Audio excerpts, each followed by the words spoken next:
بسم الله الرحمن الرحيم الحمد لله رب العالمين والصلاة والسلام على رسول الله وعلى آله وأصحابه أجمعين أما بعد فأعوذ بالله من الشيطان الرجيم بسم الله الرحمن الرحيم وإنك لعلى خلق عظيم صدق الله العظيم إن الله وملائكته يصلون على النبي يا أيها الذين آمنوا صلوا عليه وسلموا تسليما اللهم صل على سيدنا مولانا وعلى آل سيدنا مولانا محمد وبارك وسلم وصل عليه. السلام عليكم ورحمة الله تعالى وبركاته. Inshallah, I will continue from today where I left off from Jummah, where I was discussing the akhlaq and the mercy of the Prophet sallallahu alaihi wasallam and how that mercy changed the people that he was with in his society. And I mentioned some waqiyat of the Sahaba, how it changed them, how they accepted Islam, and I removed and rebutted this misconception that there's a lot of people out there that say that the Quran, that Islam was spread by the sword. And I said, yes, I agree, it was spread by the sword, but that was the sword of the character of Rasulullah sallallahu alayhi wa sallam. It wasn't the physical sword in which the Prophet alayhi salatu wasallam fought against with people, and he made them, compelled them to actually accept Islam, but it was actually through his character.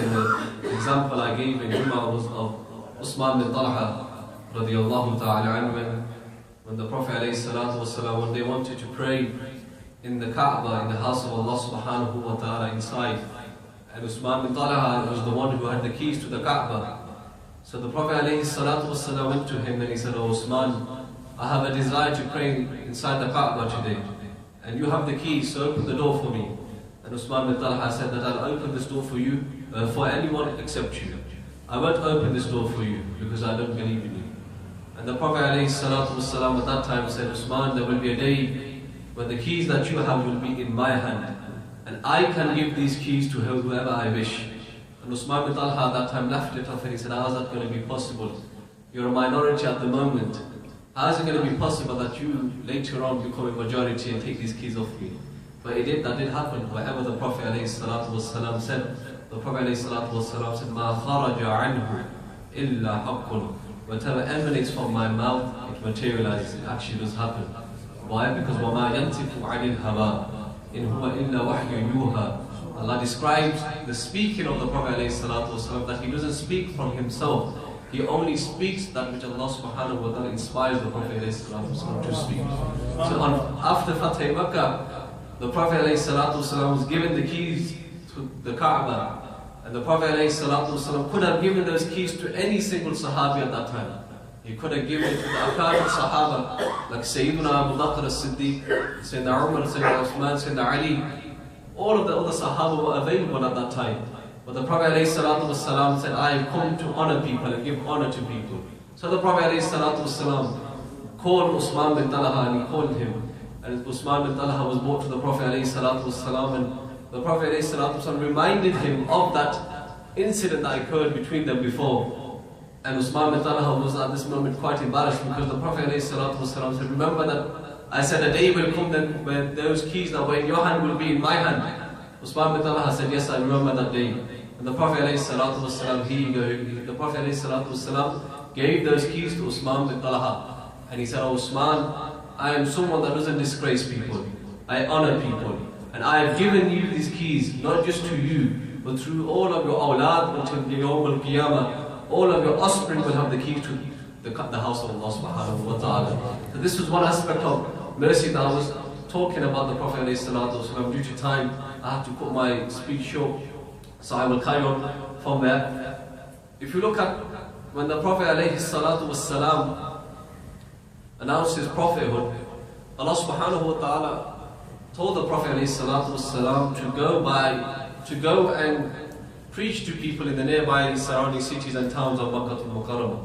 And one of those nearby towns and cities was known as Ta'if. So the Prophet ﷺ went to Ta'if and he took one of the Sahaba with him. And they approached the people of Ta'if. And the Prophet ﷺ called the people to Allah subhanahu wa ta'ala. And we all know how the people of that time reacted. The people of Ta'if, ordered their children to pelt the Prophet ﷺ with stones. To the extent that Ibn Hisham in his Siyar, he writes that the Prophet ﷺ was bleeding from head to toe. Now just think about this for one moment. This is the Messenger of Allah ﷺ. And look how much struggle one has to go through in order to call people towards Allah subhanahu wa ta'ala. And at that time, Allah subhanahu wa ta'ala sent the angels to the Prophet ﷺ, because Allah subhanahu wa ta'ala could not bear that he sees the Prophet sallallahu alayhi wa sallam in this state, that he is bleeding from head to toe. To the extent Ibn Hisham says that the Na'alayn Sharifain that the Messenger of Allah alayhi salatu wasalam was wearing, they were covered in blood. This is how much the kids at that time threw stones and pebbles at the Prophet alayhi salatu wasalam. And the angel said Allah subhanahu wa ta'ala has told us and has ordered us to ask you that if you want, then we can get both of these mountains and we can destroy and crush these people. And the Prophet ﷺ said that I'm not going to do this. But what did the Prophet ﷺ do? He did dua for them. He said, Allah mahdi qawmi fa innahum la ya'lamun. He said, Allah guide my people because they don't know who I am. And the Prophet ﷺ made this dua. And from the offspring of the people of Taif came one individual known as Muhammad bin Qasim. Muhammad bin Qasim was from Taif. And Muhammad bin Qasim was that individual at the age of 17. He brought Islam to Hindustan, into the Indian continent. From the dua of the Prophet ﷺ, someone from the offspring of Taif conquered India. And Islam was brought to India by Muhammad bin Qasim, and he was someone who was from Taif. But if we look at the akhlaq of the Prophet ﷺ and Sayyida Aisha radiallahu ta'ala anha, she was asked by the Sahaba of the akhlaq of the Prophet and the khuluq. Akhlaq and khuluq, these are mutaradif, synonymous words used in the Arabic language for character. And she was asked about the khuluq of the Prophet ﷺ. And the Sahaba asked her, explain to us the akhlaq of the Prophet ﷺ. And she says, don't you read the Quran? Kana khuluquhul Quran. That the Prophet ﷺ's character was the Quran. I.e., he was the walking, talking Quran. He was the physical manifestation of the words of Allah subhanahu wa ta'ala. This was the character of the Prophet sallallahu alayhi wa sallam. And this is, we could ask ourselves, how much of us do we read the Quran so that we can see physically the Prophet alayhi salatu wasalam be mentioned or be manifested in the Quran? How much of us read the Quran today? The Quran wasn't sent to adorn ourselves and to gather dust upon. Allah subhanahu wa ta'ala sent the Quran so that we can enlighten our hearts with it. The Prophet ﷺ said, "Iqra'ul Qur'ana." Read the Quran. فَإِنَّهُ يَأْتِي يَوْمَ الْقِيَامَةِ شَفِيئًا لِأَصْحَابِهِ. Read the Quran because on the day of judgment, the Quran will come and intercede for the one that used to read it. شَفِيئًا لِأَصْحَابِهِ. And I ask that if the Quran itself can do shafaat for the one who reads it, then the one who the Quran was revealed on, don't you think he can't do shafaat for his ummatis? Don't you think that the Prophet ﷺ can't intercede for his nation? Of course he can. And it's mentioned in the hadith that the Prophet ﷺ will intercede for his community and his nation on the day of judgment. That to the extent that Imam Abu Hanifa, and I mentioned a story of this Al-Jum'ah, that Imam Abu Hanifa, it is said, like Imam Zahabi, he mentioned in Sirah Al-Am al-Nubala, that Imam Abu Hanifa every single day would finish one Quran. Every single day would read the entire Quran. These were people that were attached and drawn to the Quran. That they say in Ramadan, Imam Abu Hanifa would finish the Quran 60 times. 60 khatams of the Quran. Imam Zahabi writes that the place Imam Abu Hanifa passed away, that place where he passed away, he read the Quran 700 times in that place. 700 times. These people were attached and drawn to the Quran. And this is why they were successful.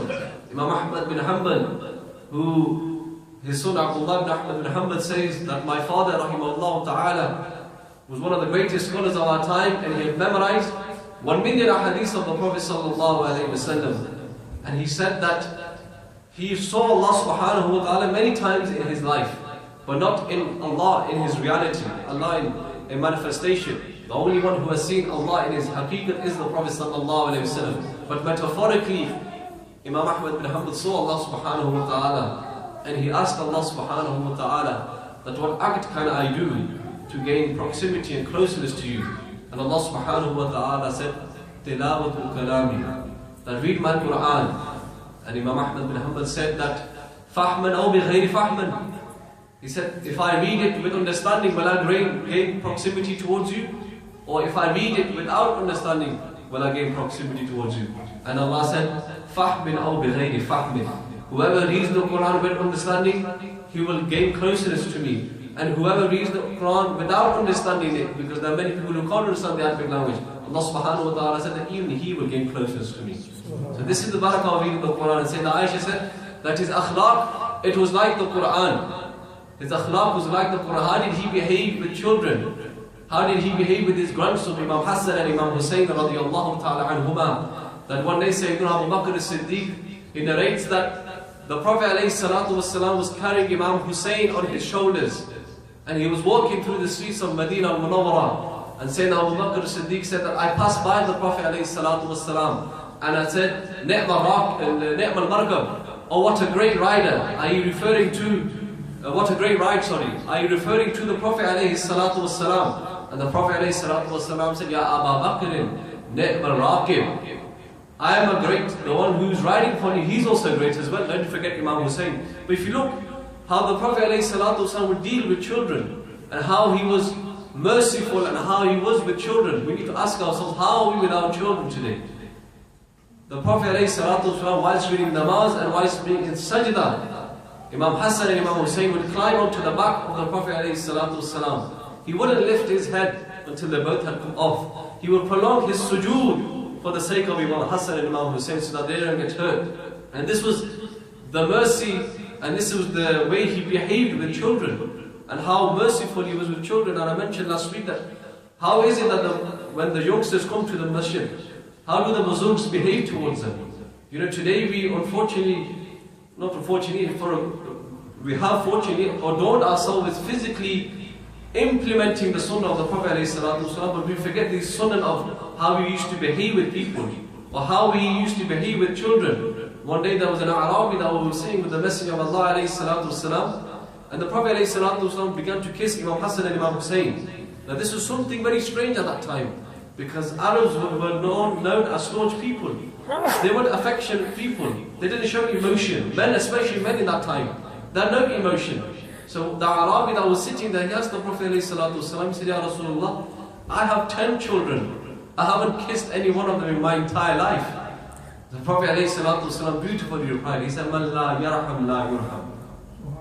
He said, the one who is not merciful, he won't be shown any mercy by Allah subhanahu wa ta'ala. This is the way that he behaved with children.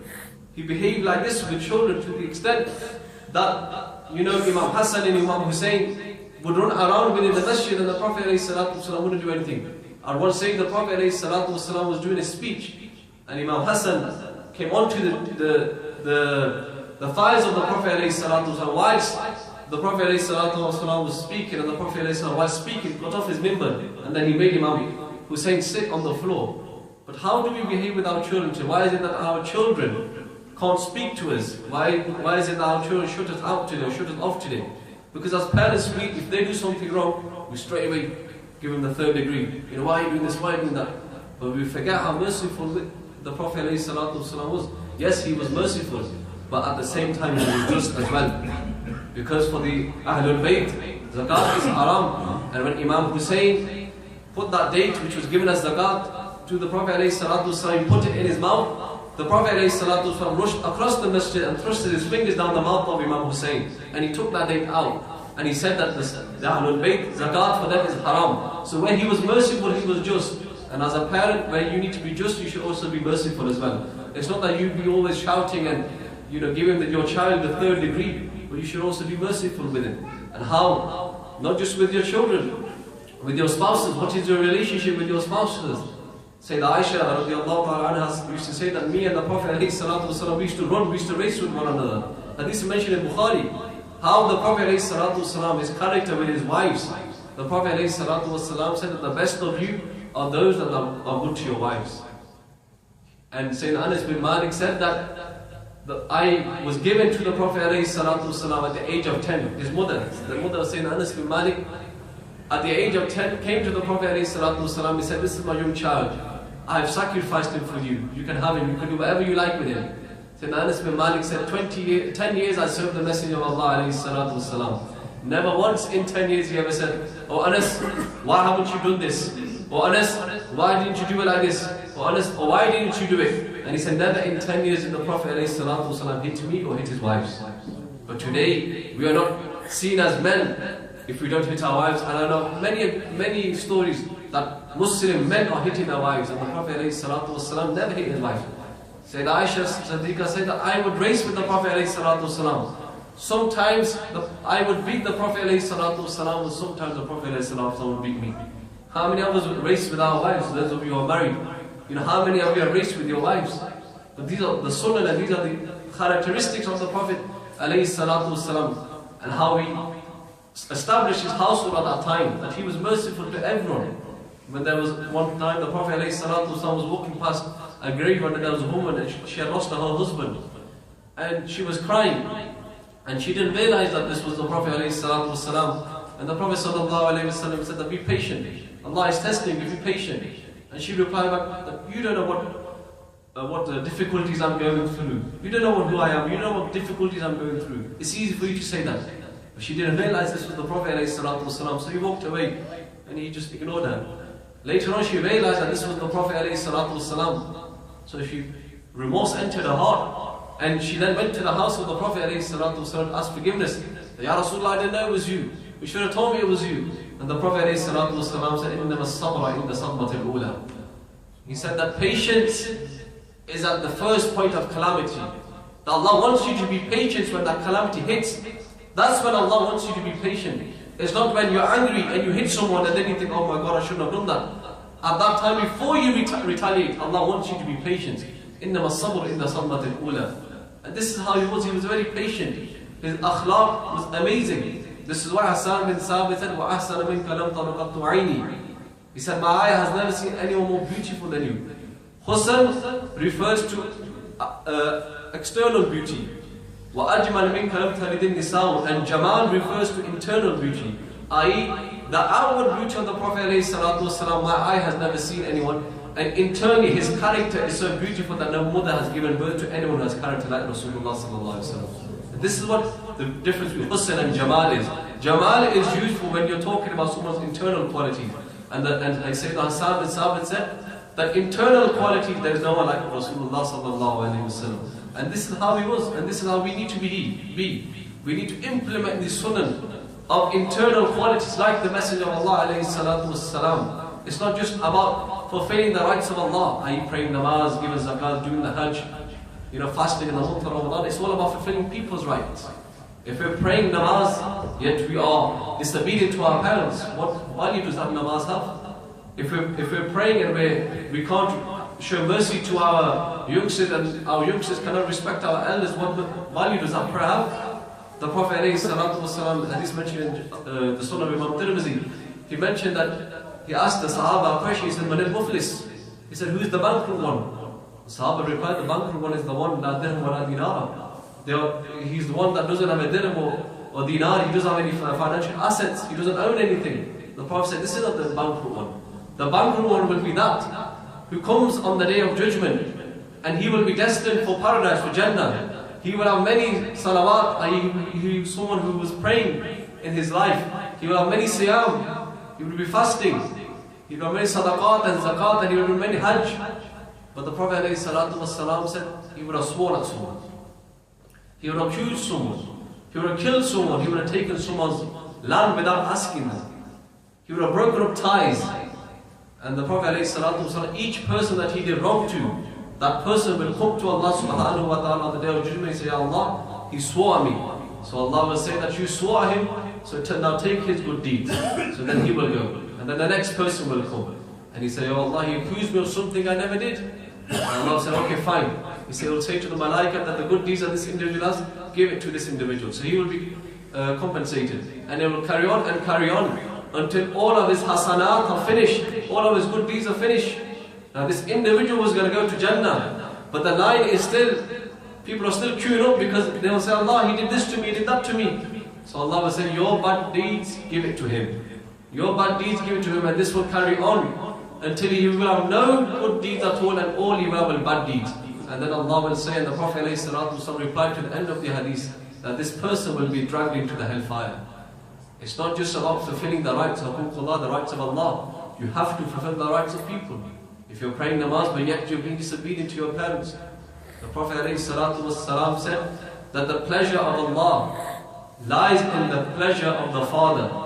وَسَخَطُ رَبِّي فِي سَخْطِ وَالِدِي. And the displeasure of Allah lies in the displeasure of the father. I.e., if your father is unhappy with you, then no, Allah is not going to be pleased with you. You could please Allah all your life, but if your father or your mother are displeased with you, remember one thing, Allah will never be pleased with you. And you can pray all the salawat you want in the world, but still Allah won't be pleased with you. So your parents that you have, these are amana, these are trust and responsibility, and these are a ni'mah for you. These are a ni'mah, they're a blessing for you. Ask those people who don't have mothers and fathers today. The Prophet ﷺ, when he was born, his father passed away very recently. His mother passed away whilst he was the age of 6. And the Prophet ﷺ lost a lot, he went through a lot of difficulties and pains and tribulations. But he was always patient with Allah subhanahu wa ta'ala. And I'll finish with a dua that Allah subhanahu wa ta'ala give us the ability that we physically implement the sunnah of the Prophet ﷺ, but we also internally implement the characteristics and the qualities that Rasulullah sallallahu alayhi wa sallam has. وَقُولِ قَوْلِ هَذَا وَأَسْتَغْفِرُ اللَّهَ لِي وَلَكُمْ وَآخِرُ دَعْوَانَا الْحَمْدُ لِلَّهِ رَبِّ الْعَالَمِينَ.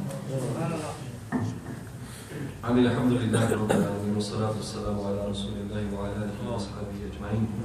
اللهم اغفر ذنوبنا يا غفار، استر عيوبنا يا ستار، زدنا رزقنا يا رزاق، وارحم حالنا يا رحمن، واقبل توبنا قبل الموت، يا غفرانك بعد الموت. صلى الله على سيدنا ومولانا محمد وعلى آله وأصحابه أجمعين. آمين برحمتك يا رب.